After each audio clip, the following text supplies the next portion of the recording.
Welcome back to the shop. This 1989 Dodge Caravan with the 2.5 proper Chrysler unit and a 5. But what started at kind of an obvious issue right there has become a bit more involved. Timestamps will be below to what happens when we're doing a head gasket, we're doing rings, we're doing bearings, we're doing motor mounts, we're doing a water pump, we're doing fluid in the transmission too, mine as well. We're doing it all because as far as I can tell, at least on the YouTubes, maybe just because every one of these K cars was dead, or K platform cars was dead before YouTube was a thing, as far as I can tell, there's not a whole lot out there. There's a few, and they weren't very good in my opinion. So we're going to go through the entire process of getting this thing back on the road. Now, we probably could have just done a head gasket and that was it and cruise along happily, but we got more involved. It is just Dodge things, Chrysler things.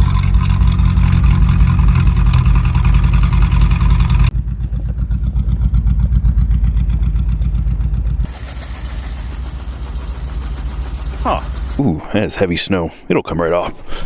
Oh. So all signs point to head gasket. We've even got the commotion up in here. Also, that looks very dirty. I don't even want to talk about that. So, I was looking at the Rock Auto, the usual suspects there. And I need to get this valve cover off because apparently this could have 10mm head bolts or 11mm head bolts. And as far as I know, there's no way to tell the difference. So, valve cover off should be easy enough. And it looks like we needed one anyway. We have a valve cover leak there. Just lovely Chrysler things.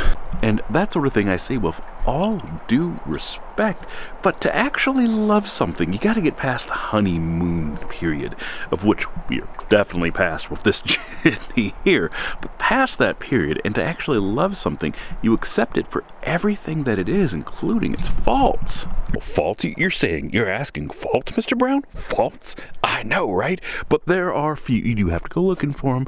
There are few. And one of them is this design here. We have a timing belt there, which is not a fan of oil because it's rubber. No, timing belt thingy is moving rubber. And you have your oil fill right here. So you have an engine that often needs oil. You pour in, you overfill, whatever. You get a little off to the side, and look, that goes right down into the timing belt. This thing has a lot of miles, and I have no idea what has been done or not been done to it. I joked earlier this was Dissasenbly's van because it's got a hood for a 3-liter. We've got a fender here that's painted, although I like that color that it was before. So maybe a front-end collision, I would guess. We've also got a incorrectly sized fuel tank for the model that is in the thing. So I don't know what is what and what came with what here. And also there's weird things like this. Just we got a electronics in the thing. Lots of things dangling and just hanging out. But my head gasket troubles might be mostly self-inflicted. It got to no degrees up in here. And I tried to do a heater core flush. I wasn't happy with the heat I was getting out of the thing. So pulled it off, did the coolant out, did a radiator flush on the whole thing, cleansed the system, put it all back together. Did not improve the heat situation a lot. So then I was like, well, she done burnt all of her coolant. Well, it should be obvious in that last video.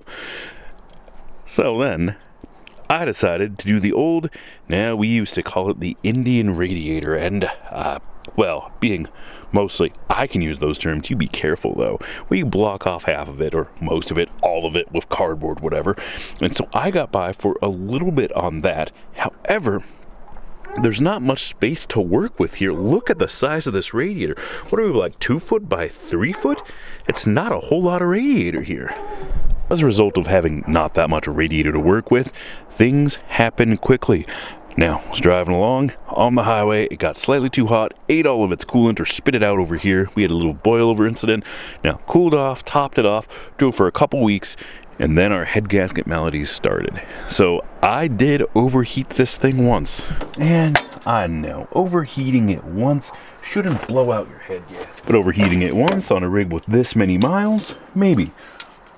Not a 3/8. Oh, we are matrique. Are we a 10 mil? Look at that. 10 mils. Well, if you treat your tools nicely, they will take care of you. Care of your tools. Well. Oh, I don't want to deal with moist tools. So, we'll go, oh my goodness, I need to do some maintenance on that too. Well, so that appears to be capped. There's a spinny bit on the bottom. Getting at it myself. Let's get this off here nicely. So the computer over here behind the battery is cooled by air flowing through it, sucked in by the engine. Ingenious design here. Not too bad. Ooh, but that PVC filter there, disgusting. And it looks like it is just a piece of foam.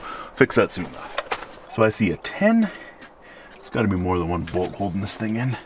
Yeah, another 10 there. 2.5 on these is a nice reverse flow head, meaning that intake and exhaust go in on the same side of the motor. Now I am probably due for a new filter, but made in China. Henshaw in China. Oh, Wix is nothing good anymore. Tube off, and there's a little vacuum line here. That is for, what is that for? Oh, hey, duh. It is missing the piece. There should be a heat hose here and a flapper valve there to open it. So this is what I was talking about. Reverse flow head. Intake is on this side. Exhaust is on the bottom side. And if I am remembering right, the last vehicle to have a reverse flow head like this was... How long did they use the AMC 4-liter? Was it almost the 2000s? I think it was right after, like 2003, maybe a 2005, where they had the AMC 4-liter. Dodge or Chrysler was still using it. You know, the best thing about a lot of Dodge vehicles is the not Dodgeness. Like the old Cherokees, the XJs, you get the 4-liter designed by AMC, you get an AX4, I think, AX Warner, AX4 transmission, you have a Dana 30 up front, a Dana 44 in the back. The best thing about it is there's such little Dodge in it, and now it has a solid place in our hearts for reliability, durability, and longevity. Now, the advantage of this, well, there's the number one. Fuel economy. I know, it seems weird that you want a decently hot charge. It is it's from a bygone era. So you need some heat into there because there's a cooling effect. This is a throttle body injected, but this motor probably was designed partially with a carburetor in mind, which sucks the fuel in, and when you suck fluid or air or a mixture through a venturi, there is a cooling effect, and you could cool like 100 degrees or something ridiculous, which is why, so a carbureted unit, get that 10 on there, in the manifold is going to have some sort of heat riser or heat transfer, often vacuum controlled, whatever, to warm that mixture, because carb icing is a real problem. And one good guy Chrysler. If you have bolts like that where you needed 2 wrenches on the thing, if you use a different size for the second bolt, you don't need multiple sets of wrenches. Look at that. I think it's a 12. Let's see. So carb icing is a problem in piston aircraft to this day, which is why they have a carb heater usually. But you trade one problem for another. You don't get carb icing. You can boil the fuel rail. There we go. This is the timing belt cover, and yes, we'll clean that up. We got some grime and debris there, all is well, or it will be well when we get that cleaned up. Now, let's take a look at this timing belt. Ooh, is that some, yeah, that's some fiber there. Oh, that is, I should not be able to move that. I should not be able to do that. Now, for the sake of the video, alright, we're due for a timing belt anyway. Well, good thing this happened. Well, look at that. Let's continue our work in getting this valve cover off. That I found to be a 13's, probably actually a half, because America, insert bald eagle sound here. Oh, motor mounts, that's what I was going to do as well. So you guys are getting a treat, especially Al here. We're going to do motor mounts. We're going to do a timing belt on the thing. We're going to do a head gasket. Somebody's done a valve cover on this thing before. Going to get a flat head up in there. Well, there's our head gasketing evidence. Okay, so for manufacturing ease, so there is this plastic cover going over the bevel of the thing, and it looks like they just RTV'd all along the rest of it, which is fine. There's nothing wrong with that. So it is a 3-piece 4-piece gasket. So you got both sides, the galley here, the dip, then that. So, principle. All right, now I want to see, this is interesting because look at this piece. This looks atrocious. What is the purpose of this piece? It just sits up on the top there. Just sits. Nothing holding it. Just, is that one of the many sources of rattle we got here? Internet sleuths will ask. Okay, these are not 10 nor 11. Surprising. Why is this different than what I'm seeing here? No, we're not going to pull this off yet. I would like to get our motor too. That is clearly, is that 15? Yep, she is a 15 millimeter head bolt, of which there appears to be 10. 1, 2, 3, 4, 5, and 5 more on the back there. Interesting. And oh, Dodge, you are just wonderful. So what is going on with this piece here? And why is this piece here? I'm actually not sure which direction it goes in. What is this thing supposed to do exactly? Other than rattle around. Now this engine is a bit it is rattling enough that I was a bit concerned about it. Well, there could be a source of rattle right there. It must just be a baffle to retain oil, I guess. I mean, no real need to spray oil all over the inside of the valve cover, although that's what... Anywho, beautiful. Good guy Christ. Look at this gem. When we got five bearings on the camshaft. Beautiful. I imagine the bottom end is much of the same. And look, in the early 80s, we had roller rockers. Yes! Oh, this thing... I mean, it's a 2.5, which is on the larger end of 4 cylinders. So it requires a counter shaft to balance in the vibration. Some people just get rid of them, or assume this has the counter shaft. We have to get down there and look, aren't we? Well, let's continue our teardown here. Next piece is to come off. You're going to be this pulley right here. Now there should be an AC compressor right there. Removing this, not too difficult. We need to pull the alternator. That's going to come off. Actually, the whole thing can come off. Yeah, we'll get her off. Don't you worry. We're going to undo some cables here. Move some stuff out of the way. Move this thing out of the way. It is bolted right up in there as well. Easy enough. Oh, for alternator removal. 1, disconnect your battery. And 2, there is the tension bolt right here, which luckily mine is already missing its AC condenser fan. Or that be the evaporator? Condenser? No, condenser's up front, right? No, for somebody that's certified in that, you gotta know. Yeah, loosen that up. Well, I might as well just go all the way here. And then there is a retention bolt which holds it in place. So, yeah, I'm loosening that bolt there. So to get this off, is it a 13? There we go. And we are somewhat fortunate in that these Harbor Freight magnets are cheap enough that you could afford a number of them for different spots on these larger, I guess you'd call a head gasket a larger project probably. Off of the water pump on the bottom, which is something I will be replacing as well. Oh, bigger, 14, no, 15. And this is I was screening their accolades earlier by using the same or different, oh no, but well, the honeymoon's over. Different size bolts. On the retention bolts, there was a 10 mil on it. And the bottom bolt was a 13, which I thought was a novel feature because serviceability built in. And there is one alternator, which you might as well check at this point for everything. Seems to roll okay. We'll just set that right down there. Now we've got that just sitting there now, unfortunately. So note to self, do not connect battery. Motor mount here. There's the main motor mount, so if you were to replace this motor mount, it would be right there. We got you in a good... We'd undo these 2 bolts, which are rusted, the big bolt, and then you would replace that motor mount. And the way that attaches down here, 2 bolts there, appears to be 16s maybe. To do the timing belt on these, you also, it is a 15, need to undo the motor mount. So, you might as well just do the motor mount at that point.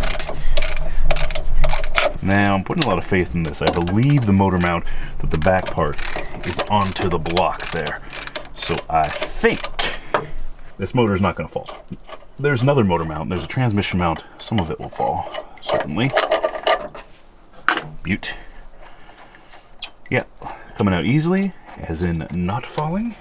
Oh, that one's not even tight.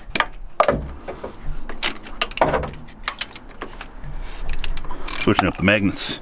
Probably use a larger one for this. So for anyone with any questions to how much horsepower air conditioning takes, this is how many bolts they use to keep your compressor on. Let's see. Oh, no.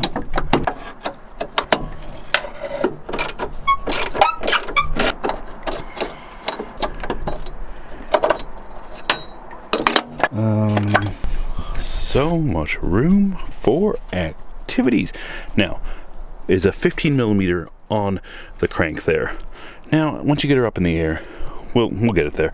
I'm going to set the engine. I'm going to set it to 0 because there is a convenient, looking over here. Look at that. Timing marks. Beautiful. So, I'm going to roll the engine over. Now, if you've rolled over a flat tapping, you'll know that there's clicks. It goes chunk, ka-chunk, ka-chunk, ka-chunk. Oh, hey, look at that. So a little bit further. I do not recall the exact synchronization marks, but there is a notch. There we are. A notch right there pointing straight up and down. There's going to be some other notch on, this is the time. Oh, is that the balance shaft too?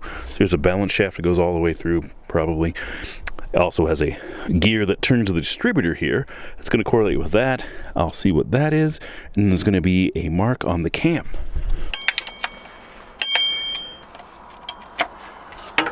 A piece that holds a thing. Oh, hey. There's another 10 buried down there. This might not be an extra cam, but I'm going to use it as one because we're going to get you right up into the guts here. All right, there is that 10. So that is kind of in between the power steering belt, or actually is in the power steering belt there. Just nice like that. Good guy dodge. Now, Chrysler is all right sometimes, in the sense that you can do this. Beep. You need an impact for this. And it looks like a 2-piece. Now, I say special tools. An impact is no longer a special tool. They are cheap enough, but if you're doing any work on your own stuff, just get one. And there's that. It looks like there was some Loctite on that one.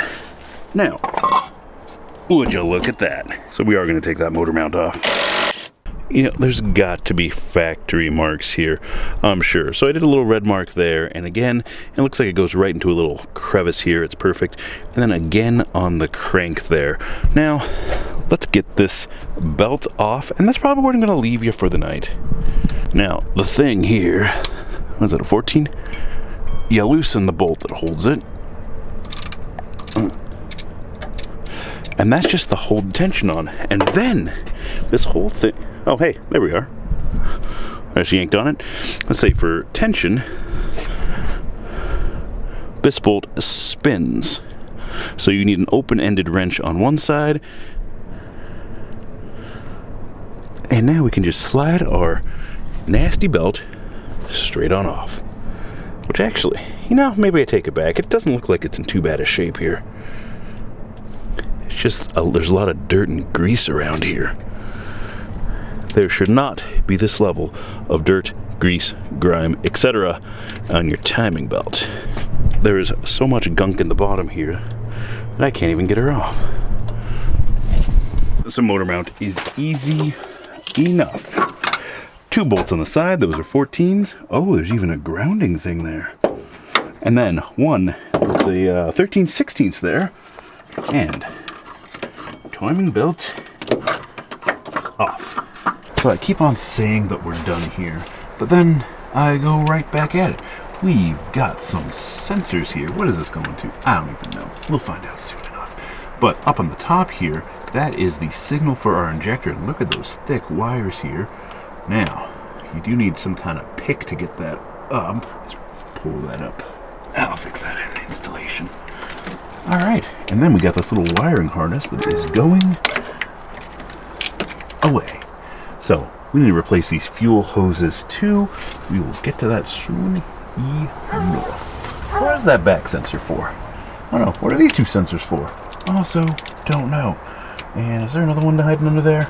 There is.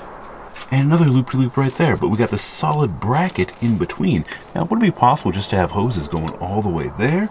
They decided against it. Might as well retain that design. Now, these hoses, the ones going to the bracket, look just fine. And I don't know which one is sending which. Well, that one's going into the injector. So that's probably the send. But which hose is send or return, that I couldn't tell you. And just toss it right up there. And then that can probably just be ripped off because that's in terrible shape. Well, gents, and I say gents because I've got analytics. I know who watches this stuff.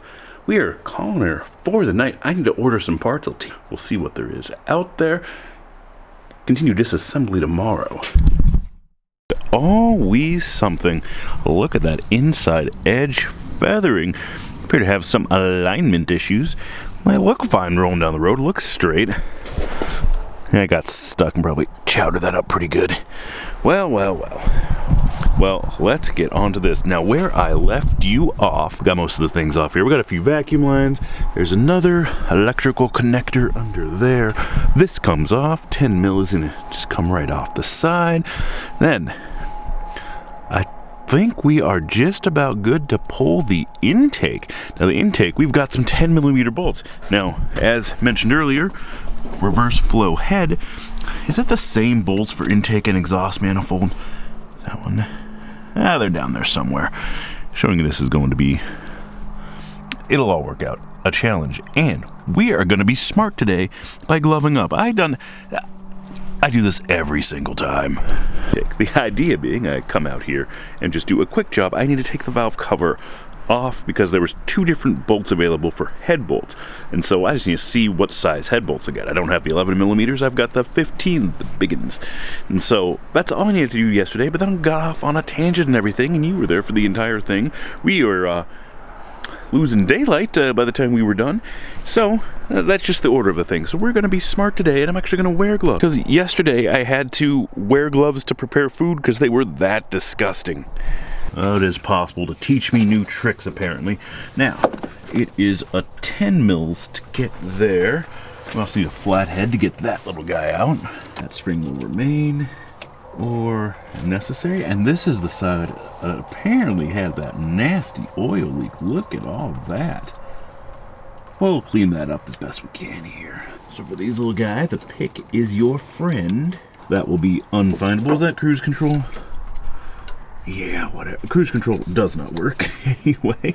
So, let's try not to do it with this guy here. And that is the throttle. Not a 10? No, 10 seems a little... 10's a little loose. The bitty cobalt has entered the chat. And in regards to that cruise control thing, we'll find another clip. Some at the parts store in the help section. All will be well. Do not spring off. Alright, now we can get this little electrical connector here. That was just hard to grab yesterday with all that stuff in the way.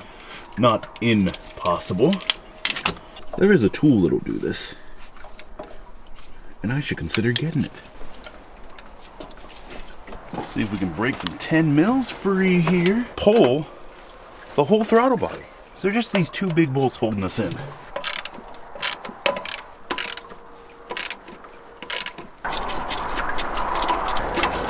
Two on the back.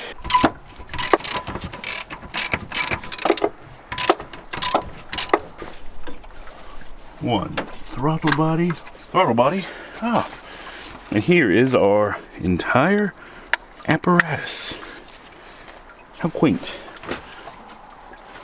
Our isolator block and gasket. Now we're armed with not one, but two 10 mils. In between the two, a lot easier about the intake. The ratcheting wrench, oh, at least we can move that out of the way. Power steering out of the way, causing us no trouble. Does need a new power steering line as well. One problem at a time, huh? And those are all 10 mils back there. And we forget there's a shim on the power steering. What a pain, but it's happening. All right, use my longer spanner there that's not ratcheting. Sometimes you just gotta skin these things a different way. I violated one of my own automotive rules, which is hardest bolts first. Yeah, we got that off. So it is the heater hoses that are keeping me on. And she's completely off, but not a completely dry intake. So apparently Chrysler thought, is this a remnant from the carburetor? Because as I explained with Uncle Tony, look him up. He had a great video on it recently. Had a video on the cooling effect, the Venturi effect of the temperature that you're losing, and you have the chance of frost when working with a carburetor. However, we're fueling. There is some Pauling effect because we're not injecting it directly into the cylinders, and so while it's not quite a Venturi, there's still a vacuum in here, and that the mixture is exposed to, so maybe there is some cooling, and it is important that we have a heater in this intake, which we have, and also it has a natural heater because we're right on top of the exhaust manifold here. But so you'd probably consider it a dry intake, even though there is coolant going in here and out here to a solid pipe. That pipe goes, that is going to be, yeah, right before the thermostat. So it's not coming off the head. It has a standard cooling design where the head is cooled last. Now there is a coolant passage right here, so this be the hottest of the coolant coming out. Thermostat right there, so cooling from the bottom up, and heat rises, I don't know, worked forever. Hose on the bottom of that goes around the motor into the intake, out of the intake, up into here. Now we have to consider, or we don't have to consider, this could just be a byproduct from it being, they use the same manifold with the carburetor. It kind of looks like they would, because throttle body carburetors, it's the same shape. Could you fit that? Was it a Hitachi carb? I forget what they put on. No, it was the Holley electronically assisted whatever, if I'm recalling right. And they were terrible and difficult to tune, but they worked. So this could just be a product of the bygone era, because this is an 89, so in 85, 86, I forget exactly which year we switched over from fuel injection from the old carburetor. What's going on here? I did not do that. Well, we'll solve that soon enough, because you definitely need a ground on your intake. So let's consider how we are going to solve the things. Now, it's going to be just, I might just bypass it in the future. Why not? Am I going to regret that? You know, internet sleuthing people, am I going to regret this? So we're not going to have no heating in our intake. I think it's gonna be fine. Here, let me pop this open a little bit more. We're also draining antifreeze at the same time. Now, after a head gasket, now you do your own opinions on stuff. I know this is oh, easy there. Sure, we're getting it all in the bucket. I think we're good. This is newer coolant, so I probably will be reusing this. Now, you don't need to take my advice on everything. This is what we've done. Now, we'll have a choice to make later. We can certainly put a little tube in there, a little pipe, rubber pipe, and take it right off. Oh, hey, look at that. Why is that intake full of fuel? Should it be that full of fuel? Oh, and there's the heat riser, which is missing, of course. Important tools. We'll decide soon enough if we're gonna just move that there. Well, there's an intake in my hand. Well, these 10 mils right here appear to be, well, once you get them like this. Uh-oh. Should we consider our life choices here? Crisis averted on that bolt. But we are gonna get on these bottom ones. Appears where that's where the heat kind of sits. And we're gonna first crack these by hand. And now, once they are at least broken free, we can get our ratchets on there. So chosen because you got better control, or at least in my opinion, better. You got a better feel of what you're doing. Let's see now. Well, let's get some kit. I might need the... Do not need the breaker bar. Interesting. So, the sequence. There is 10 head bolts. 1, 2, 3, 4, 5, 6, 7, 8, 9, 10. Or 1, 2, 3, 4. Now I'm getting mixed up. 5, 6, 7, 8, 9, 10. Center ones are the last. How tight are we? Okay, that one's got some, Now, cuz, look at this bolt. I'm seeing marks that this was tightened. And that wouldn't be a factory mark.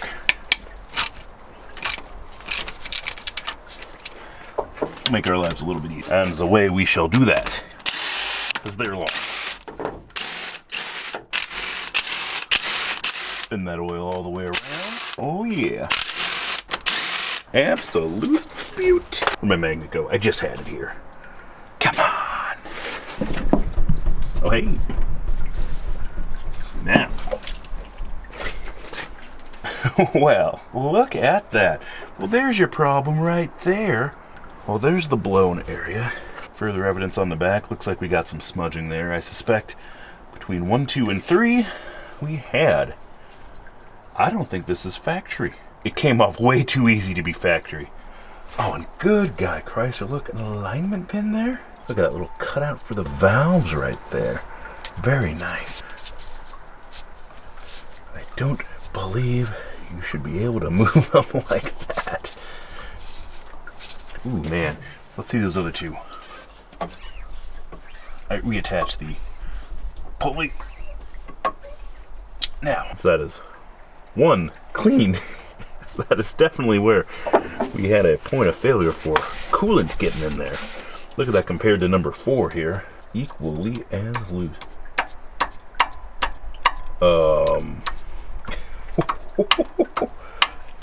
Well. All right. We gotta stop and think here. So rings are. God. Is there a ring in there at all? Impressively, and it does look like it's hidden right there. And maybe it is right up on the top, because, well, that explains our oil burn. Well, decisions have to be made. And I think what we're going to do is, well, we're going to get into the bottom end of the thing. And we're going to see how the bottom bearings look. Maybe disconnect a rod, pull the whole piston up, take a look at what we're working with here. We'll get a more complete picture. So, we're going to fade the black and we're going to fade back to me taking off an oil pan. Now, I'm hoping you don't need much input on this, but we got 10 mil bolts all around. I see no obstructions. Is there one in the corner that's difficult to get to? I can't see it. We'll find out soon enough. Now, there are some things that you are just going to need to take my word on. What is this, 14? 14. I mean, ooh. I was the last person to change the oil, so that's concerning. Brings all the boys to the yard. This thing appears to have more oil than she should. Impressive. Let's go fishing. You get a better look at what we're working with here for that oil. Well, let's give you a tour. Oil pan. We got our front bolts here on the crown there. I got a count here of the bolts. One of them is a different size. Interesting choices there. So, it comes all the way around. And our current predicament is that, we'll wrench off here, right here, that's got to be, well, it would be a flex plate shield, whichever. And I'm hoping that, one, this bolt, which also does the motor mount, was about this tight. So we gotta undo that. We gotta undo these 10 mils here. I need to get the open-ended wrench for that. Easy enough. And then this thing whole thing should come off. Look.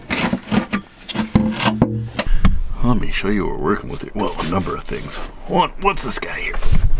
We appear to have a chain. And if I had to guess, we're needing a new front seal too. It's times like these I need an action cam.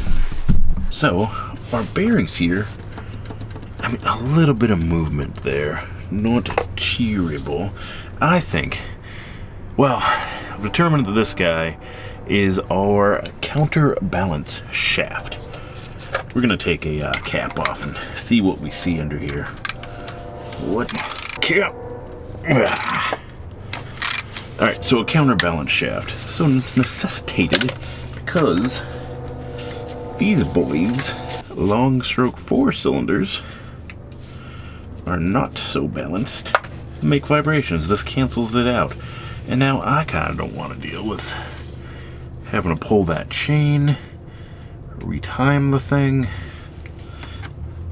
There's a number of reasons to avoid pulling that. Now, I'm just keeping on making things harder for myself. So I should have it's just this guy. We got it off. Lucky us. And here we are. And here are our main bearings. We're just gonna fill them up nicely. Well, they felt tight, or sufficiently tight.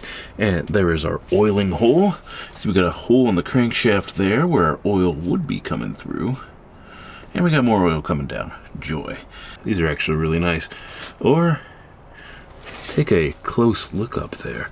We're gonna clean it up and take a close examination. That and the crank. Let's push this all the way. Oh, that's the top. Did I reach the top there? I did, didn't I? Because the camcorder does just fine. Well, I don't know. I mean, we're getting new rings at this point, so they are super flexible. I mean, look at that. And let's pull one off here. I mean, maybe just plumb worn out. All right. I mean, it doesn't appear to be broken or anything. There are the rings, or most of them. I'll wait till they come in the mail. Well, now we got a good view. If we feel anything all the way down. And I do feel a ridge right up in the top here. And this actually does not look too bad. I mean, we're not quite seeing the cross hatching. Can see some wear on there. No, this is not too bad at all. That's where that piston was slapping right on the top there. That is something, however, perfectly smooth. What are those black marks there? We got them on the bearings. And, by the way, the bearings have apparently a date on them, 8 of 89. This is original. These, I don't think this motor's been rebuilt. Or maybe somebody rebuilt it and didn't do the bearings. I don't know who would do that. But the same thing there. We get a little no friction there. Perfectly smooth. Might speak to how this thing was taken care of or not taken. It's a Dodge Caravan. I mean, it's a toaster on wheels. Who's going to maintain these things? Yeah, a little bit of sludge there, but not too bad. Unfortunately, so I've got rings coming. Sure will be fine. I've got the head gasket kit coming, an oil pan gasket coming, and also new motor mounts. All coming up in the mail. We got some cleaning to do here, and the thing that is a shelf is not a hot tank, but at least a tank with degreaser and stuff. We'll get this cleaned up nicely, and we're not just gonna put it back like it is. We're gonna just rough that up, and we're gonna paint that pan. Of course. What do you think? I'm silly? Not an action cam, but she doesn't take a beating. On the fence. I'm keeping it. All is well. This is the balance shaft in the bottom. It's got to be. Chain driven. Look, we got a nice little 10 mil here. Let's see here. If we loosen up the guide, well, that is about at the end of its adjustment there. But if I have it completely loose like that, is it good enough to pull this chain off, or do I gotta take that bolt off? I probably have to take that bolt off. I'm gonna mark it so all is well, clean it up, then we're gonna mark it. Then we'll see if we can undo this bolt here. Because absolutely necessary? I don't think so. I think I can get to these bearings. I think would also make my job a little bit easier here. Are we not quite a half? For marking. Okay, now this whole thing. Okay, gears off. Now, 15s. Oh, more 13s. All right. Might be getting re-promoted to the 12 here. Half inch. Okay, there we go.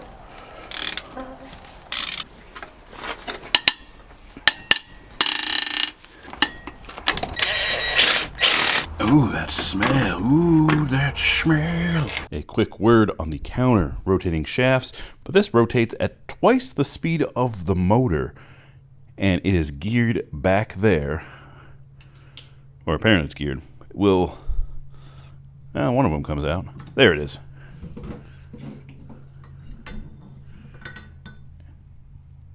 Yeah, keyed back there. So, counter-rotating shaft. Now, there are those that say that that is simply for driver comfort, and that the... Let me get this in here. Yeah, this might be a two-handed operation. Only fits in one way. But this whole thing moves at twice the speed of the motor. Now, there are quality bearings in there, but this is some rotating mass. There are those that say removing one of these go to like 3 to 5 horsepower. I'm still on the fence. I need a new chain at least. Now, it is possible. I could max out the adjustment, get it reasonably tight, but it is a shakety motor. We just got to embrace the shakety. And also, all this weight on here. Geez, this is a cast aluminum piece, just like the head. Yeah, I can rotate it by finger, but it should be a little bit easier. For water pump removal, first, timing, that is for your distributor. An 18. Now, there is just about no tension here, as you can see. So, with any luck, impact's going to be able just to zip it off. That's tight. That's loosey. Ready, tighty, left, greasy. Man, oh man. Extensions. That's where we're at. Alright, that actually wasn't too bad at all.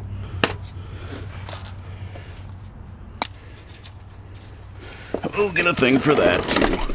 Tippity tip tip. Are we making progress? There we go. Butte. Get our 10 out. Actually, before we do that, there is most assuredly gonna be some coolant down here.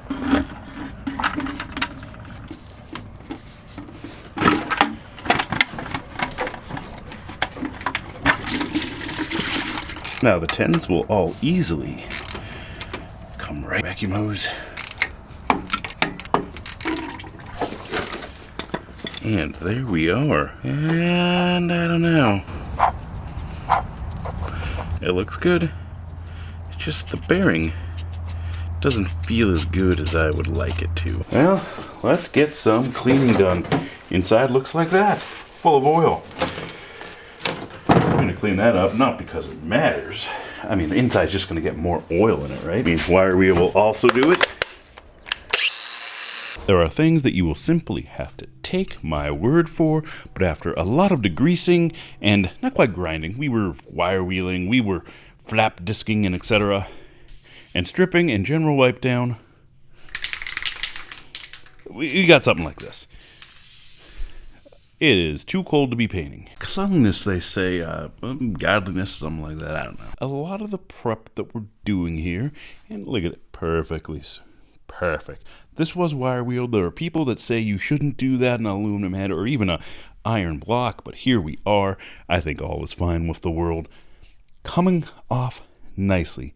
Now, I have made the executive decision, as in I am the one in charge here. I'm the executive of this here channel, and I decided we're happy. I looked close. We inspected close, especially these ones. We'll do a little bit more cleaning up there. You can see we do have some carbon buildup on there, which I'm surprised can exist. And how hard I was running this motor. I mean, it's got 100 horsepower and seating for 7 adults. It's 200 pounds a piece plus the weight of the vehicle, and it's shaped like a toaster. Because I was not getting this hot enough to have every cylinder look like that one got the proper steam clean. You know, I might get out the Harbor Freight industrial motor cleaning. Oh, that is a perfect use for that device. It's got a metal brush on the end as well. The steam cleaner that they sell for like $100, industrial strength. Far too vigorous for anything in the house.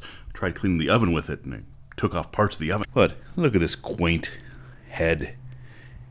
Intake exhaust, both sides, reverse flow as we discussed before. There's going to be a lot of cleanup work, and I'm going to spare you a number of the details. Just take my word that we spent the time on this, and it is a time-consuming process to get it all done and get it all done to acceptable standards here. There's going to be a lot of cleanup, like this on the pulley. Got to clean that. We got a little bit of rust there. I got pieces everywhere. That is the timing belt cover. That we're just going to give a good blow off with the air compressor. Blowing air is a great cleaning tool. I recommend you get a compressor to do it because it cleans fabulously. So what we got, I think next clip is we're going to start working on the top half of this. Do some honing, do some cleaning. Oh, let me redo that. So like this. You know, there's a place for that sort of thing. You do the thing. Now, this stuff did come from the usual suspects, the Rock Auto, which is a fine place to get materials, but you gotta be on them. And what do we get in these kits? Oh, we got valve guides, very nice. We got our 4-piece. Oh, that's how it comes in the pack. It's gonna be fine, still very pliable. I mean, this you can probably do with RTV, but that's not the thing that I'm super concerned about. It's down here. We're not putting it on yet because we are filthy dirty. Yes, we are going to clean it up nicely. I would believe that this head gasket has been done before. Kind of worries me. I've got another Felpro going in, I think. But what I can tell is we're going to clean this up nicely. Yeah, using my impact driver. Yeah, below is definitely that side. Quite respiratory when you do this stuff. I can nearly taste this stuff here. The compressor runs in the distance. Now from the bottom. Well, let us get clean here. Yeah, or as clean as we can get. Well, let's get you the full view here.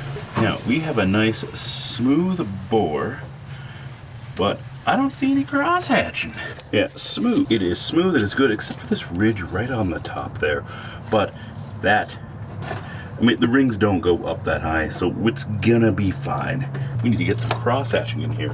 Weapon of choice from the usual suspects. I think it's 10 bucks. Let's go with, yeah, whatever. Boo. I don't know what I'm doing. I'm actually a little concerned.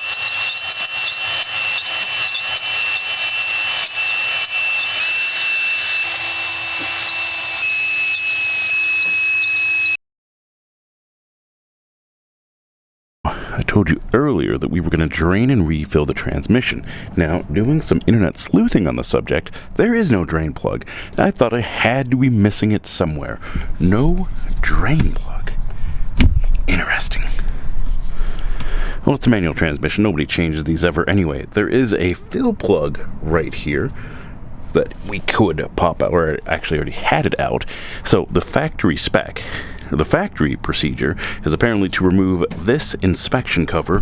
What is behind that inspection cover? I do not know. Something. But to remove that cover, reseal with RTV, or there is actually a special Mopar product that they recommend, but look at that seal. Yeah, it's some RTV on there. But it's such a good seal, I almost don't want to break it. I mean, obviously we're not leaking here. However, one pinky, stick her in there as far as I can go, and we're coming out dry. I can get that in deeper. I gotta remove this cover here. Nothing.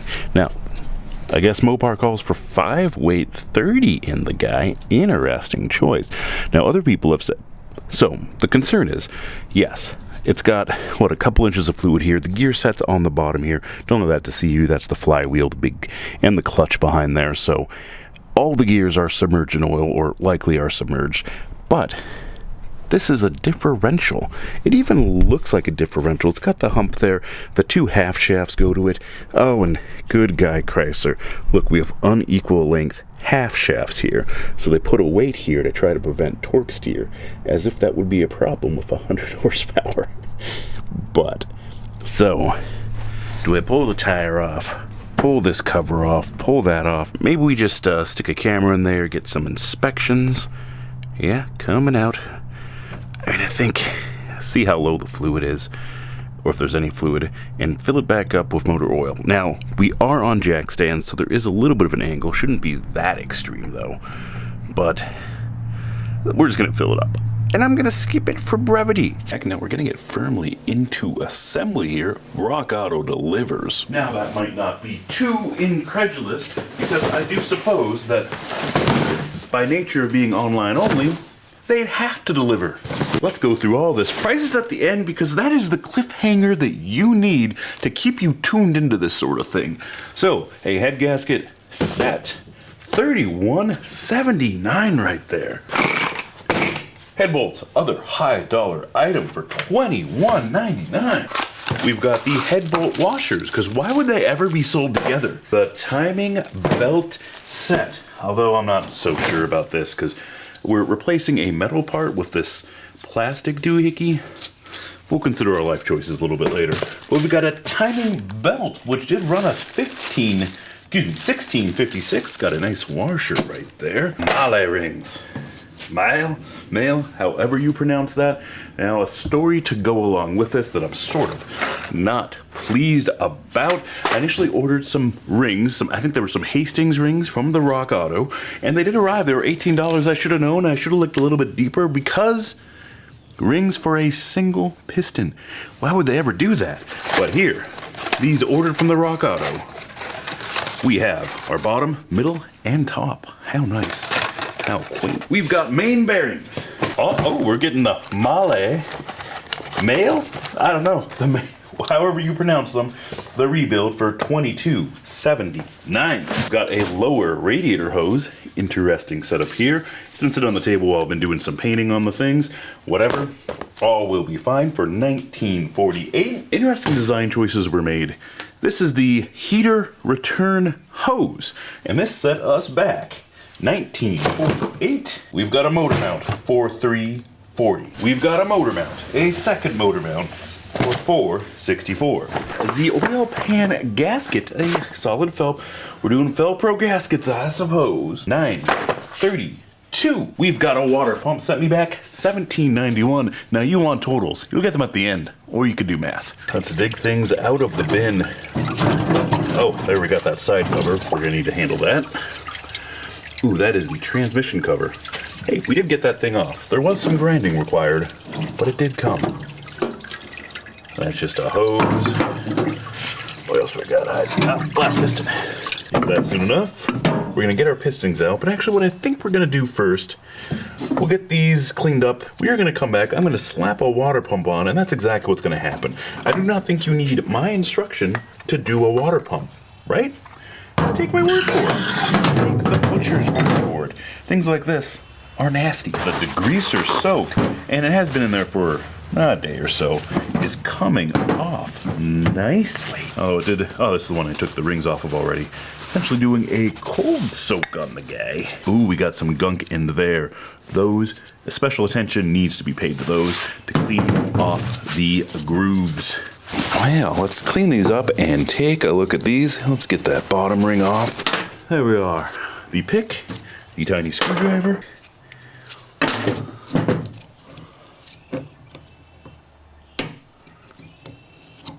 Tip of my screwdriver just break off? Great.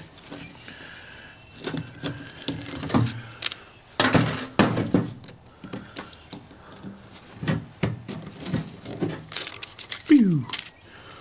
Oh, there. Oh, maybe I should have taken these off before, because look at the gunk that's in there. Let's see where the air gets us. It's a long process, isn't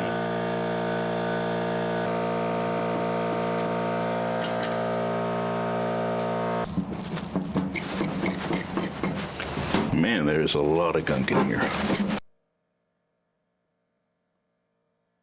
Now, while we are waiting, let's look at a ring gap here. Now, we got the Molly. Now, every set of rings you get is going to come. Open that first. Abra esto primero. And inside here is going to be instructions on what exactly your ring gap should be. Now, 4 thousandths of an inch for every inch of bore diameter. And how big are these things? 3 something. It's not a precise math, but this will tell you exactly what it should be. Is there no chart in here? Most compression rings are directional, whatever. Most top rings and sec rings are different, cannot be interchanged. Yeah. Oh hey, there we are. 4 thou for every 1 inch of bore diameter is minimum. Now, I looked it up, and AI ruins everything, and it's telling me different answers. Anything from the top ring being 12 thou to 16 thou to 22 thou to 40 thou for the second ring, and nobody cares about the oil ring. Starting with the top. Looking at a ring here, I see no labeling, although very nice. Huh, we'll still keep them oriented right. And is our middle ring have any designation on it, top, bottom, etc.? It does not. Wait, oh, look at that finish though. M for mal. They all got the M. Okay, very nice. If only I learned how to read. 3.44. So, 3.44. 4A12. Run up to 4, because you want it not working that precise here. About 16 thou is going to be our goal. Feeler gauge of the usual suspects. And I bother to wear gloves. And then what did I do with this thing last? When's the last time I needed a feeler gauge? What year? Never mind, I know what year. I'm doing all this sorts of crap all the time. Oh, and luckily we got the right one for our target. Starting our top ring first, there is 16 thou. I mean, wouldn't the bottom ring have a... Let me show you what we're working with here. Ring gap. So these things expand. Pop this in just to make sure she's even. There is the gap. Now let's see where we're at. Feeler gauge. Can this feeler gauge go in between there? No, it's a little tight, it's catching. So we are really close. Now, I've never seen this happen, but it is possible that if you don't gap these right and you have no gap or your gap is too little, that it will actually expand and there's nowhere to go. Heat is a hell of a drug, and it will actually could break the piston clean apart, so they say. So we're gonna just take just a little bit off. This is the method that I choose. Sandpaper. And we just tap it in. Tippity tip tip. Let us see. Did we get 16 thou? Can this? Yes. Beaut. A little on the larger side, actually. Well, let's get my feeler gauges here. We'll go to the next one. I want to see, there's 18 thou. We're going to keep them about the same. 18 thou, about 19 thou. So, a rinse and repeat. Whoa, that needs a lot more. Look at that. There's practically no gap there. Definitely can't get the 18. Oh yeah, I can get the 18 in there. Barely. Not quite. So, please don't tell me I went too far. I did not. Rocking motion made us a little bit tighter in the top. A little bit more. Can't quite get the 18 in there. And I'm free. Free bowling. And I say that because the gloves are off. And the gloves are off because I need to be able to feel here. There we are. 18 thou. Might be close to a 19. Yeah, 18. 18 feels good. That's where we're doing them all to. 20 goes in easy. I mean, I'm getting conflicting information on this. I'm looking on the forums and I'm seeing between like 14 and 18 for the bottom. And on, well, if you ask AI, well, you shouldn't ask AI. I mean, imagine the privilege we have as builders, as car guys, whatever. It was a premium time about 10 years ago, because you can go online and there would be, I need to tighten this thing, there'd be a guy on the forums who would have figured out. And this guy on a forum, on a Dodge Turbo forum, is pasting the original fact-filled service manual specs right here. And it clearly says for the top ring standard on the 2.5, we're looking at 15ths to 15th thou to 31 thou. Kind of a big range there. For the second ring, we're looking at 15th thou to 37 thou. And I think we got her here. But that is going away. What are you going to join a Facebook group? And then you can't really search that. I mean, you can only have so many stickies up there. And that's a Facebook group that's, you know, bound to go away. This is what we're losing as community. There is no internet community anymore. Anyway, carry on. Obviously, I did not get this block out and I did not bore it. But the bore actually decreases as we go down. So here I'm closer to 16ths at the approximate bottom of the stroke, about the length of the piston, and nearly 3, 2.5, whatever. I think these have a longer stroke, so it goes further. What is the stroke on these? Let's find out. So, because right now we're sitting at 16th thou, and I think we're about halfway through. Let's do some rings. Now the bottom is the oil control ring. And assembly is easy enough. They're cleaned up as they're going to get. Check the gap on all these. Perfection. Now they separate. Now you're like, there is a clear path from top to bottom.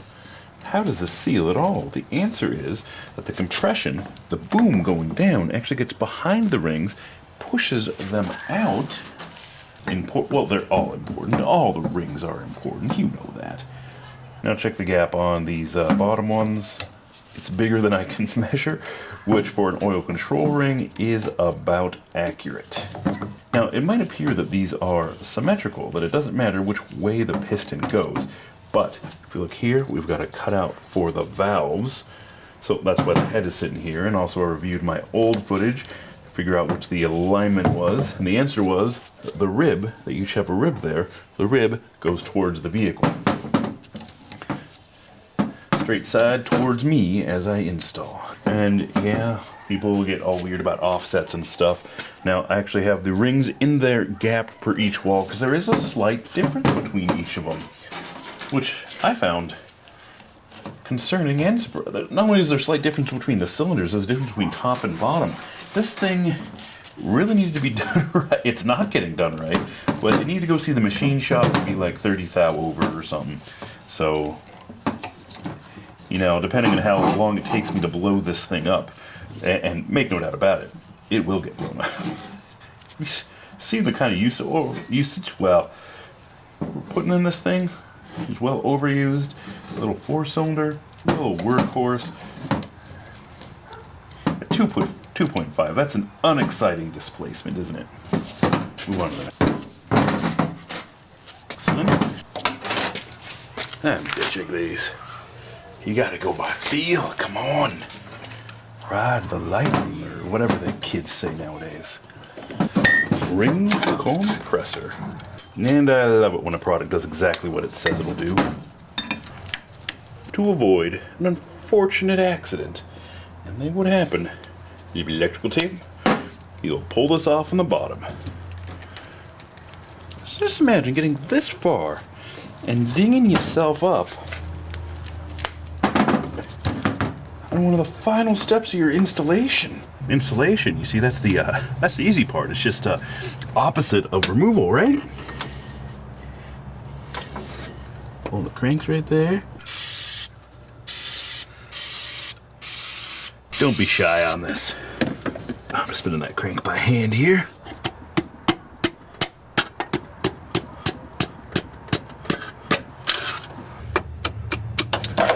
On the bottom, we look something like this. Now let's get our electrical tape off and get a bearing in there. As always, everything's easier without gloves. We are going with the Male whatevers. And there we have our end bearing right here. We're not going to be using those.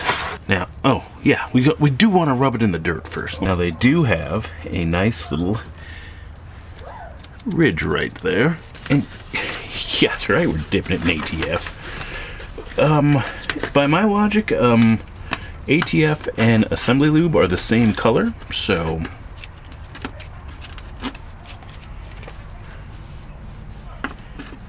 please do not make me go fishing in here. Son of a biscuit. What did you send me? Why? To my knowledge, there's not more than one. Okay, what the flip? Well, the bearings you pulled out were good. Let's see if we can find all 8 of them. Well.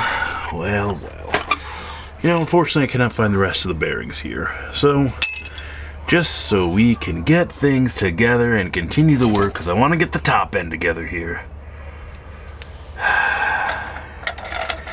Putting this together, no bearings. And you're like, what? You can't do that. And you're right. But at least we can get the top end assembled, and then we would only have to deal with the bottom. Man, oh man, oh man. Unbelievable. Rock Auto, this sort of thing happens over and over and over again. Now, obviously, we're not going to be running it like this, but this way I can turn the crank and get all the pistons in. We can get the top end assembled. So we got all 4 in now. Now, it is going to be a little tight. We're talking new piston rings. They haven't worn in yet. And no bearings. But the motor should still be able to turn over by hand. And it looks as if we can. Let's... Okay, these have got to wear in. They are a bit tight. But it's possible. Now, here's the turnover. Well, here we are. We're all in. I'll hold over the top dead center. I think it's actually going to be a 180, but we'll get that all done here. Man, what a pain. What a time here. Bearings the wrong part. This has been a long journey. So I ordered first rings, and I should have checked the bearing. Why would I assume? I should have checked it before we got to this point. I had the bearings out. I could have checked it. Rings, I ordered rings from the Rock Auto, and I got a great price on them, 18 bucks. I was like, Rock Auto sometimes has excellent prices on things. And then the rings for a single piston show up. Like, what am I going to do with that? This is a complete waste. And my mistake, because I found if I drilled down, I would have noticed that it said clearly for 1 cylinder. I don't know what I'm going to do with these. I'm $18 poor. So, those are out. So then, I was like, I don't want to wait that long. It's going to take Rock Auto a week and a half to get here. I don't want to wait. So I ordered from AutoZone. I ordered on a Sunday. They say they can get it here on a Thursday. And I'm waiting. Thursday night, I mean, like at midnight on Wednesday, well, following the day, I get an email from the AutoZone. By the way, these were 70 bucks. Saying that they canceled my order. Apparently they couldn't find it. And I get to the Rock Auto, I order my parts, they are finally here, the right rings are here, and there's 4 of them. Well, there's 12 of them. Well, 3, 4, 12 of them for each cylinder. You just saw the rings, they're installed. I didn't think to check the bearings. Why would I think to check the bearings? Should have. It's been sitting around waiting for parts to arrive for weeks, all the time, being vandalous and everything. No bueno. So tomorrow, I'm going to deal with the Rock Auto. Well, I'm going to start dealing with the Rock Auto tonight. Customer service. You send them an email. There's nobody to call anymore, of course. Send them an email. Tell them my thoughts on the things. I got pictures. I got the wrong thing. And then I'm like, whatever, do a refund. That's the usual order of things. This is the Rock Auto experience. And then I'm going to go into the Napa. I'm going to drive into the Napa because they say they could have them here at my door in 2 days. It's not call store for availability. They say here.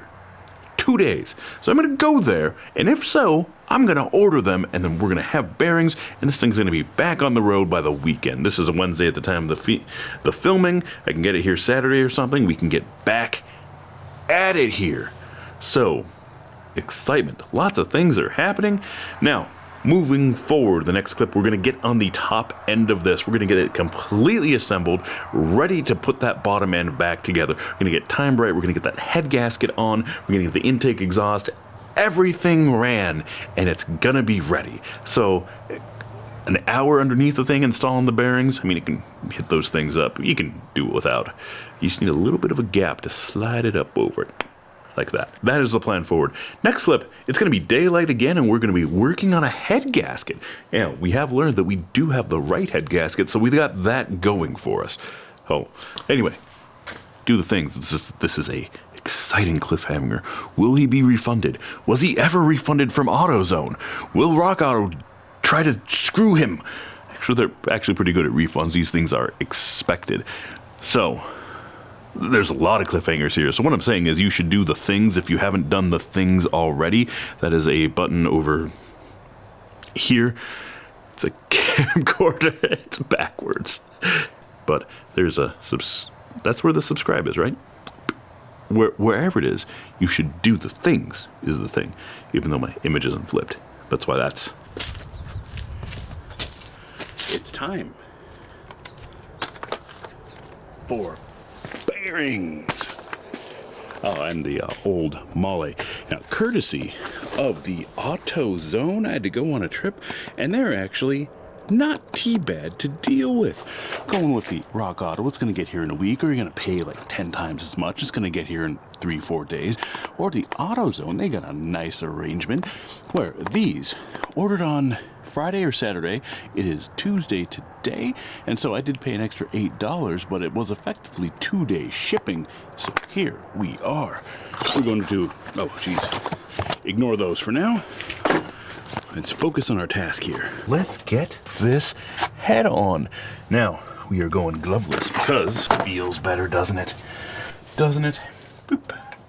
So, only goes one way. I believe the writing goes up. We're doing the Felpro, and it's labeled a Felpro 205. And I say good guy, whatever. If you've dealt with a vehicle that did not have the locating pins, these guys here, then you'll know what I mean here. That's an absolutely beautiful gasket there.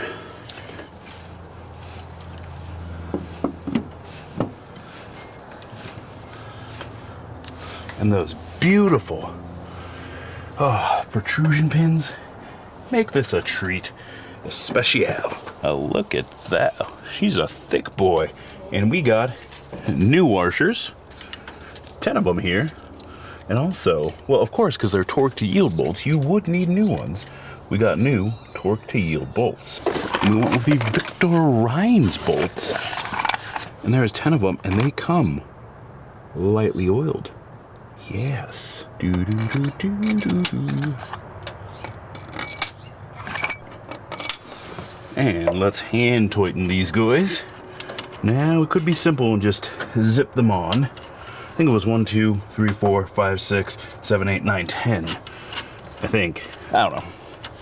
We will have the printout here, and we'll do things. Now you could just zip it on with your impact, not actually hit it, just speed your way through this. However, this gives you a good indication of the condition of your holes there, which is important, and one's harder than the other. You may want to do some. Now these did come pre-oiled with a light bit of oil on them, but so far so good. Are you ready for the things? Now I've got a printout here from my printer because I was too cheap to buy the manual, which certainly still exists for this. But the head bolt tightening sequence, there is instructions here on examining your bolts that's seeming to say you can reuse the head bolts. It was a different time. So, instructions. Yeah, check to see if they're stretched or unstretched, and bolts, whatever. Checking bolts for stretching and necking, right there. Yeah, all right, so we've got the numbers. 1, 2, 3, 1, 2, 3, 4, 5, 6, 7, 8, 9, 10. There we are. Let's get our torque wrench out. All right, so the figures are, yeah. First, all of them to 45 foot-pounds. Then second, to 65 foot-pounds. Third, again, to 65 foot-pounds. And then a quarter turn. We'll keep that right there for reference. And there, we are tightened to 45. So let's do 1 and 2 to 45 foot-pounds. Try that. 4, 6, 7, 8, 9, 10. And then again to 65 foot-pounds, which is about right there. Rinse and repeat. And third, again to the same reading of 65 foot-pounds. Now, we're going to relieve our torque wrench of duty and go onto the breaker bar because we need to go a quarter turn. Per the instructions I found online, a quarter turn. So, it's about 45 degrees, and I kind of wish I had one of them angle thingies. Do they have them at the Hazard Fraught? Because we're just doing kind of educated guesses here.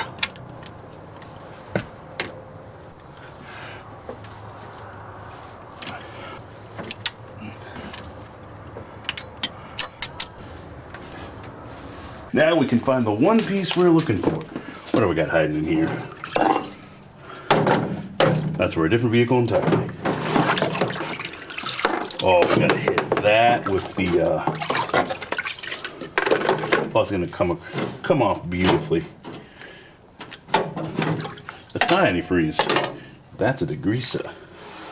That's what I got in here.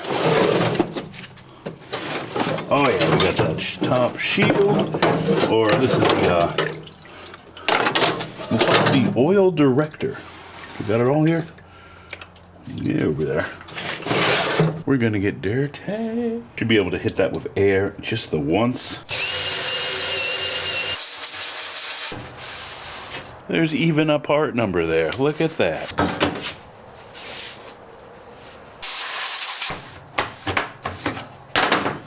Mostly beautiful. Well, a first and important question is, do we have the right part? Everything's dirty down here. Now, if you remember from last time, this has been, the caps were put on, but was not, oh, is that what we're gonna do? And you may have heard me mention in a previous clip how we were gonna assemble the thing, get the head on, and then come back. There we go. So there's a fair amount of prying and beating going on. Now, looks like we got the right bearing, as you can see there. Let's open her up. Enough beating and persuasion, you can get things done. And our bearing will fit nicely right there. Absolute beaut. Now let's get the top half in. Open up our ATF. Not the right thing for this. Good enough for the girls I go out with, but we are gonna pre-lube this thing anyway, so fret not. You guys worry too much, you know that? Notch here. Notch is right there. So that's just gonna go right around there. Pull our rod down onto her.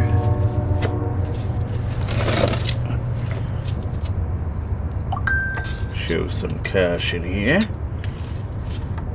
And now that bearing, I'm going to lift the rod. Hard for you to see, but she's on there taut. And TF is just for my peace of mind, but like I said, I should have done that before I did that. We are going to pre-lube because we have the convenience of the oil pump being off. We're mixing these up. There's a torque spec somewhere, and it's very important. I'll at least look it up.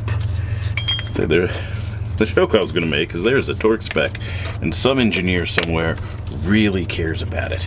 But you know, this is an 89. That engineer's long dead.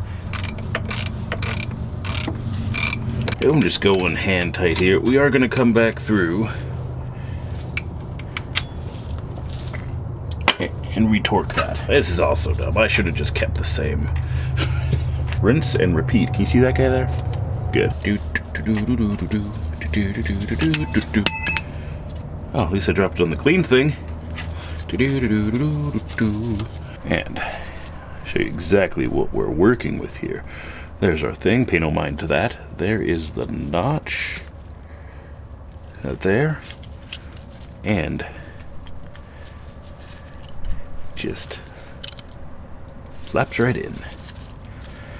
Now, a lot of this is going to be do as I say, not as I do, whichever's Are those notches supposed to butt up? No. My goodness, they are supposed to. I am doing this wrong. Not butt up, but they're on opposite sides. If you look there, you can see a witness mark right there for the notch on that one. Well, we'll pull this one off again. Notches go on the same side. Today I learned. If I was a better mechanic, I'd be plastic gauging this.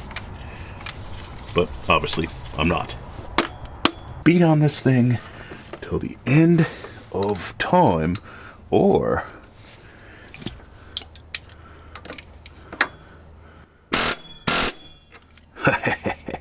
yeah, buddy.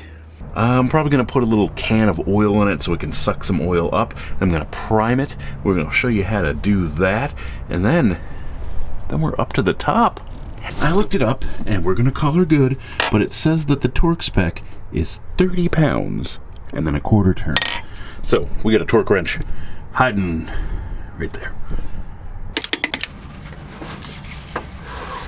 And then a quarter turn. Yeah, somewhere in there. All right. Yeah, buddy, let's feel these guys. We're all gonna be tight. Beaut, absolute beaut. Let's get some more equipment on here, huh? Let's get this thing timed right.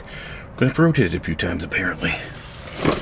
So this is for the balancer, the thing that I wasn't even sure that I was gonna put back in. But we'll do things right. Apparently got to rotate this around again. It's probably been rotated a number of times. Hopefully only once. Because this chain runs at twice the speed of the motor. See, big wheel up there, tinier wheel down here. There's our mark. And here we are. Now, I decided it'd be easier to slip this on. Because with the counterbalancing or rotating thing right there, it kind of goes. Align our chain here. Oh, that's what we're going to do. Put a bolt in. Now, some of these are longer. There's a longer one. Let's see if it goes in. We'll just get that sitting in there. This is the back panel, which does have a drain hole. You see that hole is on the top. It does sit this way on the back end of that. See if we can't get this aligned right. There's our mark. Back that all the way off.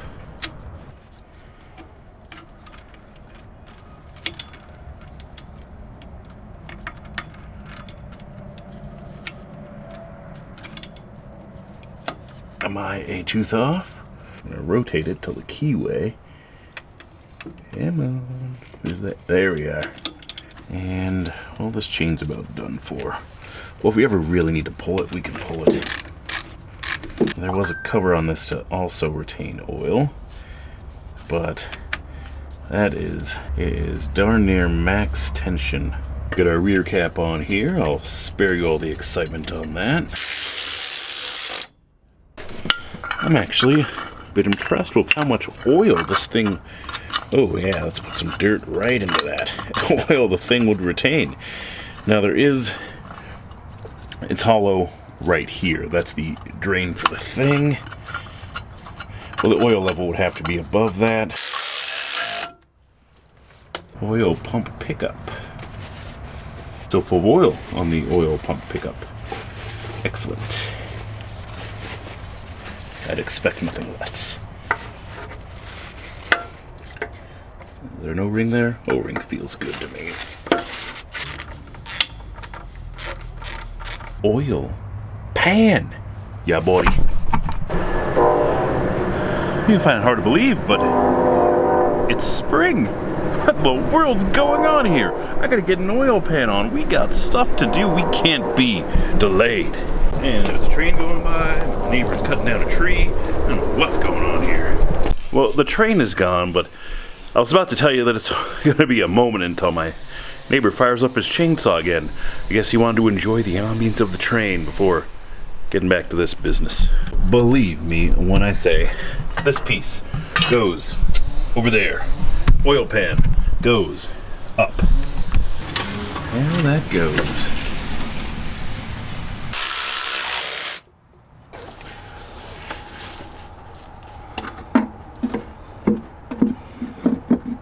Okay, I did specify RTV in the corners there.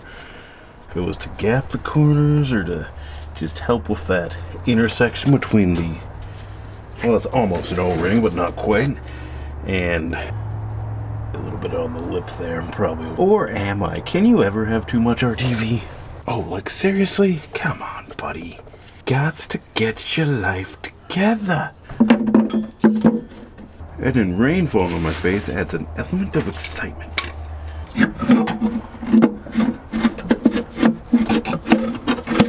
We got a new plan and a new directive, and it's right here. And it's a lot of, just not too much of it. One tube. Well, all goes well. This oil pan will never be off again.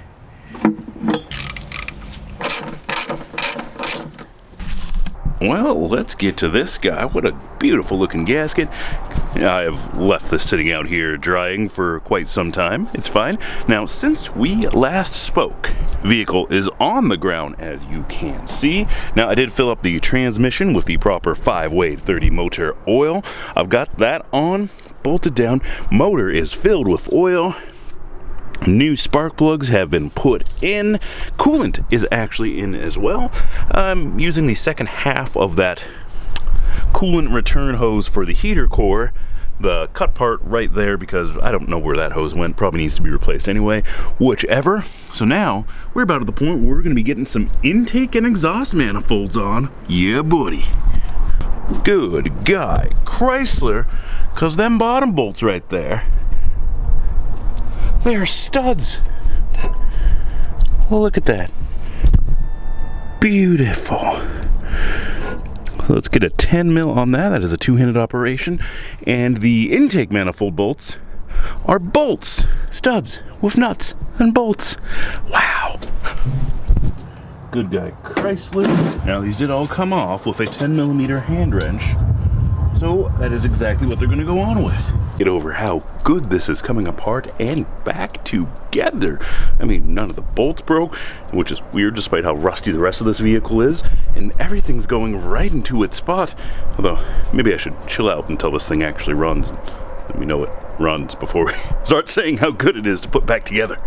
Well, if you look for long enough, you will find something. That's my up and down shift cable there.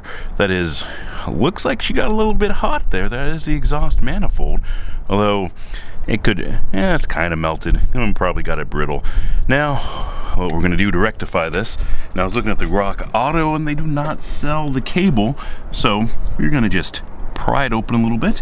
We're going to dump some Marvel mystery oil in there, and then we're going to find the electrical tape, and we're going to seal it up the best we can. So it wasn't the heat, it was actually vermin, but we got it addressed as best as we can here. And as this becomes more of an issue, now this is actually why I drained and refilled the transmission, although it did not need it. It does just take regular motor oil, and it's at least full at the moment. But that's how we ended up there, is because it's fine, it drives fine, but the shifting just requires a little bit more effort than I thought. And I should have thought that would be more the cables than anything else. Looking at the other one, there's one. I'll have to get under there and take a look. Surprisingly, that's the only evidence I've seen of trouble right here. Now, that's not evidence of trouble. I'm going to pull it off and actually re-terminate that, so we have a beautiful connection onto our intake manifold, because grounding that intake manifold is important, because, I mean, there's a bunch of sensors in there, and etc. Well, it's time for some hot intake action. Now there's short bolts and long bolts here. The shorter ones go on the upper side, and the longer ones go on the bottom. Things that have happened, intake and exhaust manifolds are now on. Huzzah! Now, put our sins right up into here. We had a strip bolt. Actually, we had two strip bolts. We had number one, designations, whatever, and then number 3 as well. Back behind there, of course, in a not great to get area, of course, but that is our trick. We found a much longer bolt actually, which is why we have the second nut here, and gave her sufficient Loctite so she don't fall off there. And on that one, chose a longer nut, this time with a hex screw. Now, the logistics of getting behind there and all this off, I mean, tiny wrenches, get a little 1/4 inch, 10 mil, that did it. But the hex wrench the hex head that I used right there was actually perfect. The handle went right back into there, nice and easy. Now, that AGR was on the bottom. What is this recirculating tube here? I don't know. There's that guy right there. I think that might just be a heater, I'm guessing. And then there is this guy. That's got to be our EGR. So let's get our EGR back on. And it goes the way that it goes. Now, what size bolts we got there? More 10s? It's always... No. Big uns. Where's my 10 mil? Always something. Let's get the throttle body on. Now I misplaced a spacer in the Empire of Dirt here. And an Empire it is. Yeah, this thing, well, you're doing this kind of work for the, you're gonna have that on these bigger jobs here, you know?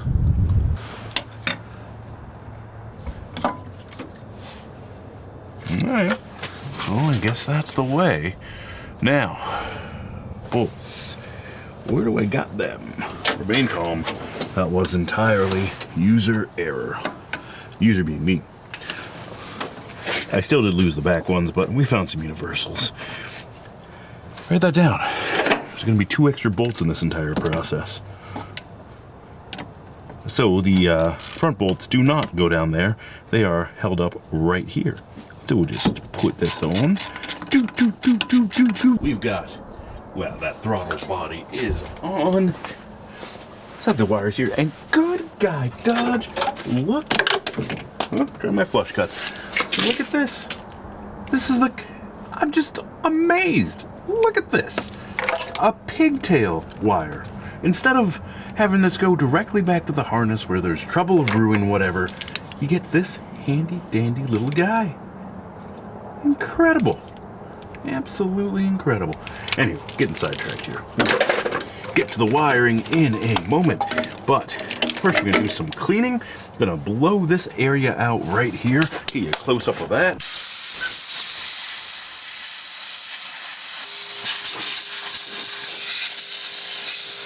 Looks like there's 3 bolts right here. They are 10s. Let's just get right on there. It's working my rigs, but when I do, I pick the windiest day of the year, hit it with a screwdriver, and there is a seal right there. My kit here comes with 2 of them. Should just, I might have to pry that out. But hey, new seal that we're gonna put right there. Now, in an effort to get time here, we're gonna roll this engine over. And we'll do a rinse and repeat. And we are turning nicely. Look at that. All right, tell me when we get to the notch there. All right, now let's get to that. Oh, perfect. Now, I'm gonna lift this motor up. Timing belt is about to happen. So just lift it ever so gently. And you'll see it come up. And I'm gonna undo this motor mount belt or bolt. I am slightly worried about having it suspended like this. Ooh, nice clip there. We are getting back to gloves. And why? Well, it's certainly not because I care about my hands, obviously, but we got to keep this clean. They gave you a thick boy to run here. Look at that. Now, the old one doesn't look too bad at all. We're still going to use a new one. We're already in here, right? And a quick side notation before you get your timing belt on, this is what, 18 there, and here's the pulley. I went ahead and put the timing pulley back on. That also does your oil pump. Let's get some oil pressure into her.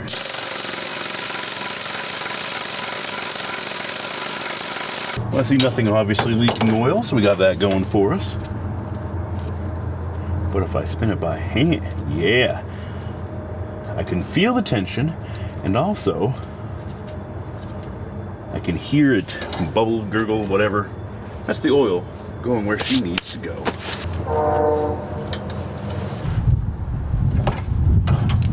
Now we got the routing right. This, I'm missing a bolt there. I'll handle that. I think I need to tighten that up. That'll get me another. Oh, timing these things. Am I timing this right? Probably not. There's my old mark. There she is. Okay, aligning my old timing marks. If you look up there, there's that one and we know it's top dead center, and it was straight up and down there. Let's take a closer look at the cam. We are timed. Hey, it's a editing post note, whatever. This would be a PS, literally a PS. We're doing the vertical video. I'll make it blobbed image or something here. This is timed incorrectly. Terrible. I don't know what I was thinking, that I would go through the trouble of like marking the 3 different sprockets, your ignition and oil pump, your crank, and then your cam. I don't know why I'd go through the trouble of doing that rather than just doing the factory way of doing it with the right marks. And I am forced to do it correctly a little bit later, so don't chastise me too much, or do chat. I don't know, you do your things. Engagement is the game, I guess. Do your thing, but we solve this problem in a bit. We're gonna try it this way, see how she runs, see if she runs. Let's go with that, and if not, we will retime it per the instructions. Now I know what you're thinking. They're like, there's no way the factory thing has zip ties included. Now this is the Icoca's brainchild. This is the 80s Chrysler. Look at that. And it goes. What in the world? But this is fine. Now, we cheap out on nothing here, which is why we got the Interstate Special. Well, the Costco Interstate Special. Nearly the same thing.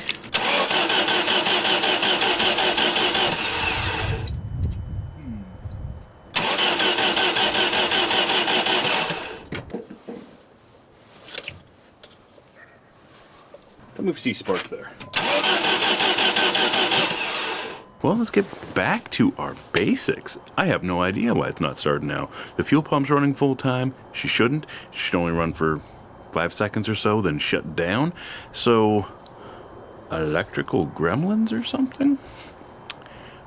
Well, we gotta look into our grounds, make sure we connected everything appropriately, and go from there. But things are looking up, because if you heard that crank, you did hear that cranking. You heard the cranking. That sounds healthy, a nice, good, steady gallop, which is exactly what we were looking for. So mechanically, I think we're good. We just need to look at the spark situation. One thing or another. There's no crank sensor on these. Well, there is no crank sensor on these. I'll look into it. We'll look at more. Well, that's it for tonight. We'll get back to some other troubleshooting, figure out what I messed up tomorrow. Well, we've got some things to figure out. Now, symptoms. Fuel pump runs all the time. I've got no brake on the ground. And when I try to test the coil, relays do weird things. So, we'll figure this out together. No way, I didn't even get the meter out. I was doing a cursory inspection, and I found that I did not connect that ground right there. I reconnected it, and now things appear to be working. I say appear. Notice, well, you can't really see, but that light there was off. And if I am to flip the key on,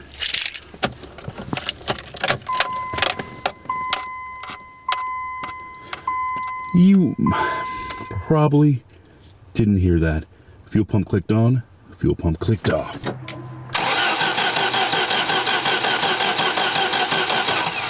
Same as I did before, I'm going to crank it. See if we got light there. Things have happened. So at first, we did have that ground issue, and that was solved, still not firing. And I was like, what in the world? And then check the coil. Confirm we are getting power, and Flippity's trigger there. It's flashing on and off. And then, but wait, there's more. I test the compression. I get like 70 to 80 pounds. I'm like, uh-oh, that's not good. We've been in the guts of this thing. Compression should be perfect. And I started thinking time. I did the starter fluid. One, I'm already smelling gas in the thing. I had the spark plugs out. I can smell gas. We're going to do starter fluid just to be sure it doesn't fire on starter fluid. Nothing. And I'm at least expecting a backfire if things are mistimed, because you usually do. That's if you're close. We're not close. Now, this is not rocket appliances. So, if you could smell the raw fuel here. A few things. We got this set up at top dead center, and you can see my 2 dots right there. And that is 0 degrees. You can tell it's 0 degrees by the way that it is. As in, that's 0 degrees. You see that notch right there? We go. You can see that notch right there. Now, things I have learned. 1 and 4 are together. Well, we knew that to begin with. 1 and 4 are together, then 2 and 3 are together. Now, this is 0 degrees, which I thought was top dead center right here. But you will notice my rod goes in a ways. And it is not. This is bottom dead center at 0 degrees. So we have learned. Now, maybe I should time things not just based on feel, touch and feel alone, but there is a manual to do the things that will let you know how to time it. And the thing you got to do is there is a dot on the timing gear. That's the distributor and oil pump right there. There's another dot on the crank gear, and those point at each other. I'll show you deeper in a moment, but let's look at this guy right here. There is a dot. I don't know why there's a triangle pointing up, but that's not the triangle we are looking for. There is a hole. Where's the hole?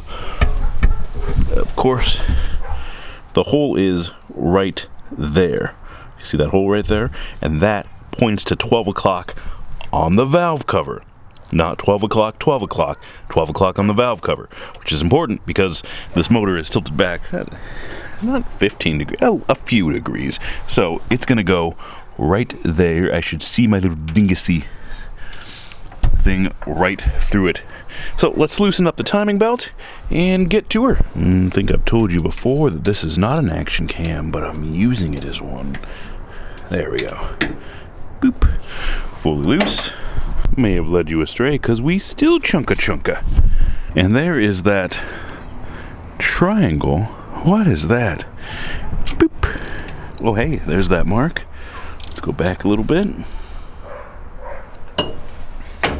If the manual I found online is right. Focus. Do you see her there? Little thing poking right, and there's that rod. Welding rod's useful for so many things.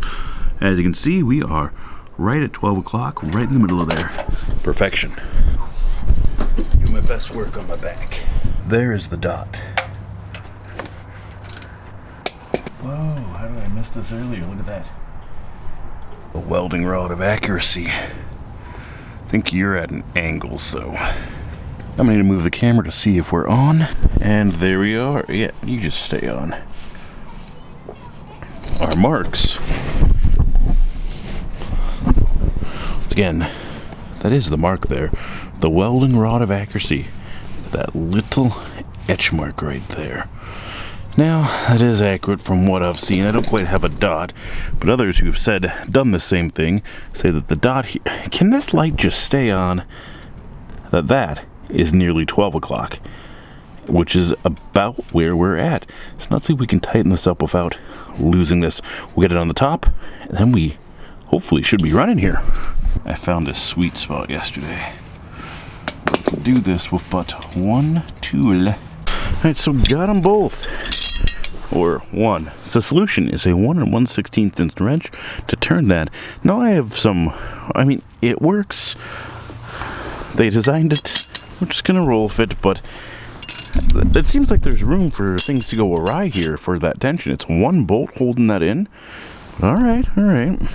I'm fairly confident that she's gonna start. We've solved some issues. Yeah, boy. Alright.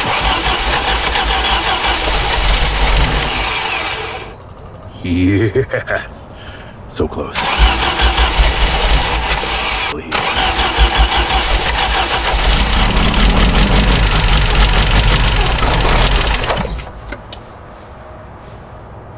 Give her a moment. Time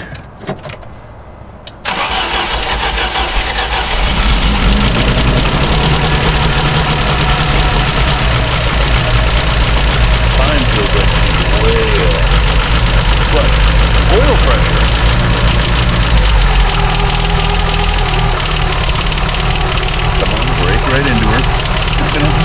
because I don't have... We are running, but that timing is not right, and I need to get some other stuff. So obviously we're not running an alternator and water pump right now, but I think we're just too far advanced. We'll check the timing of the belt again, make sure all is well with the world there, and then we're going to adjust our distributor here.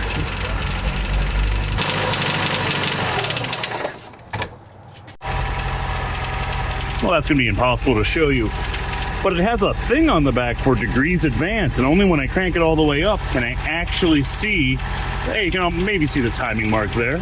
I'm shooting cell phone video, but hey, you get a better view in here. Now, I got those perfectly lined up there. Line up the camshaft on the top, and then I need to turn this just a little bit more, which leads me to believe the camshaft might be off a tooth or two. Let's get up there and see.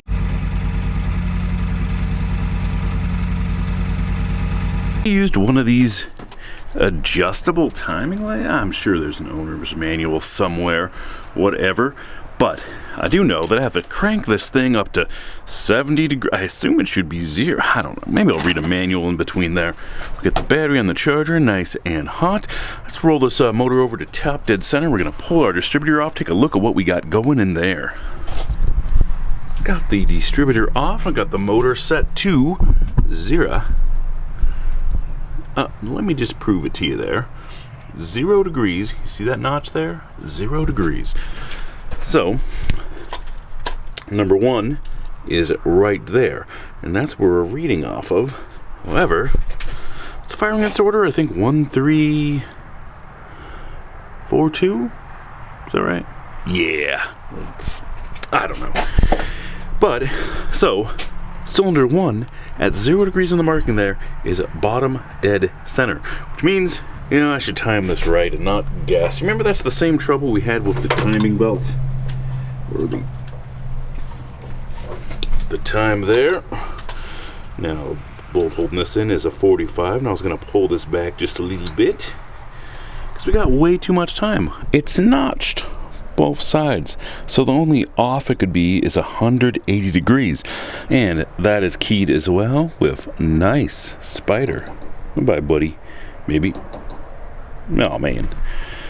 So can we rotate this distributor enough to make up for our time? Yeah, poor dude got electrocuted to death. And might understand there's no vacuum advance on the thing? How are we advancing the timing? I don't think we are. Well, I'm gonna do some more assembly. Well, I'll figure out this one. I broke a vacuum line, all is well. Or a T fitting.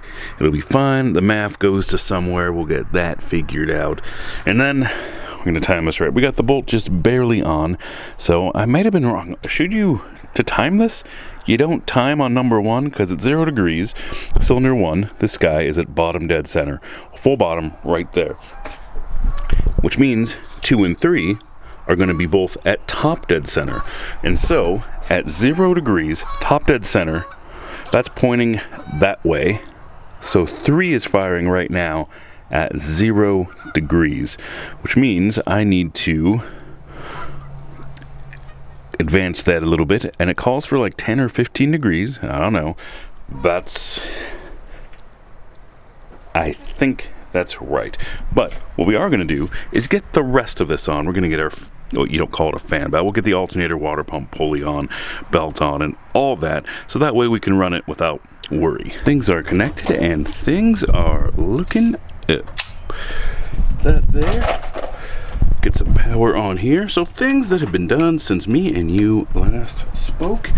1, got all this stuff back on. The cover's on. We got the belts on, power steering and alternator. Now we can run this for a good while without worry.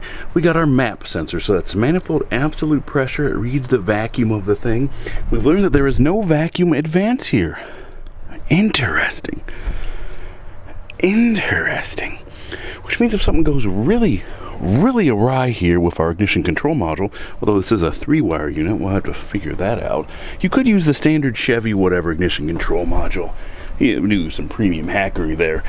But on this one, well, actually, this is the single engine It's one unit, but there's two boards in here. So I'm told. I'll have to look it up again. There's two computers in here, one for ignition, one for fuel injection. Excuse me. I'm stumbling over my words here. Got everything connected. Vacuum lines, the ones that are broken, which is this EGR one. Whatever, nothing's going to that. What do I care about EGR? And the T-fitting I broke off here. Not important. That just goes to the evap canister, or it's part of that system, I suppose. We'll get a T-fitting soon enough. Not 100% steady.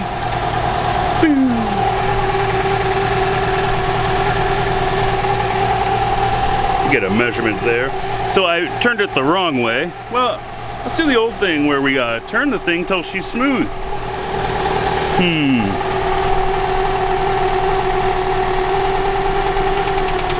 Oh, there's... Yeah, we were way too advanced. Let's take it back a little bit.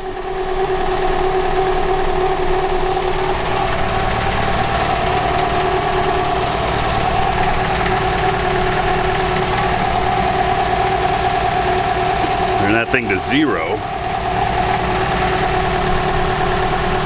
And there we are.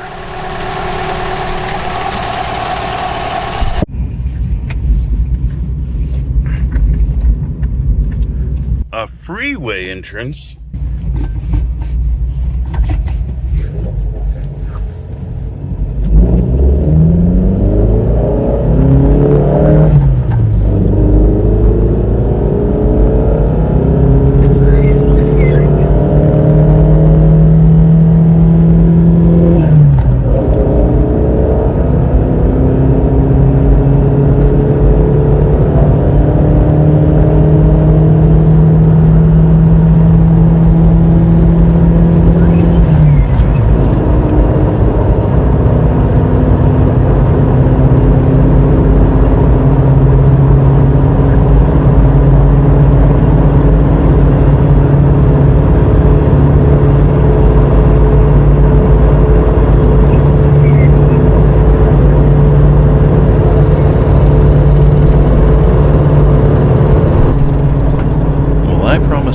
So let's do them numbers. Let's go through our numbers here. We got a head gasket kit at $31.79. Now a lot of these are the Rock Auto prices unless otherwise indicated here. We'll get to that in a second. Head bolts at $21.99. Head bolt washers at $7.01. We have the timing belt at $11.01. A timing pulley at $5.05. Water pump at $17.91. Oil pump gasket at $9.32. A motor mount, two motor mounts at $3.30 and $4.64 respectively. Shipping. Big cost on shipping here, $45.97 right there. We had AutoZone piston rings at $69.99. We had the main bearings at $21.99. Shipping again at $7.99. Lower radiator hose at $19.48. Shipping again, $16. $44.79 for crank bearings. Heater return hose was $18.32. Shipping again at $23.99. Oil change, miscellaneous costs for oil changes, coolants, sealants, whatever. There's the total cost. Let's get a total number here. And yeah, we can go through and add it all together. And we'll just hit enter and see our $461.01. That's a decent chunk of change. And a bunch of that was in shipping. Eek. But so bought the vehicle for $500, bought it running, driving for $500, blew the head gasket, so spent another $461 in sort of this in-frame rebuild. Not a full we'll just call it an in-frame. We in-frame rebuilt the first-gen Dodge here. Oh, the man points are exploding. But for under $1,000, is there a running, driving vehicle you can get for under $1,000? I think we're still in the green here, and let's look at our conclusory number. Now, you got to be doing the math here. Now, the summary for exactly how much all this costs per mile, that number is still way high. Now it's going to be going down a lot as miles are, the math it's doing is figuring out the miles that I've driven total, which is not that many, under 3,600, and the money that I put into it, and that's all it's doing right there. So as I do more trips, in fact, it's about out of gas now. There's another 300 miles I'm going to put onto it right there. That number is going to change. We're concluding this video. Was this worth this? Well, I enjoyed it. This was fun. Also, a real pain in the rear, but I also do it for fake internet points. So here we are. I could easily be driving a Honda Odyssey or something reliable that would have an adventure. There'd be no doubt that we're going to make it to our destinations, but that's not the life I choose here. Oh yeah, do all them things.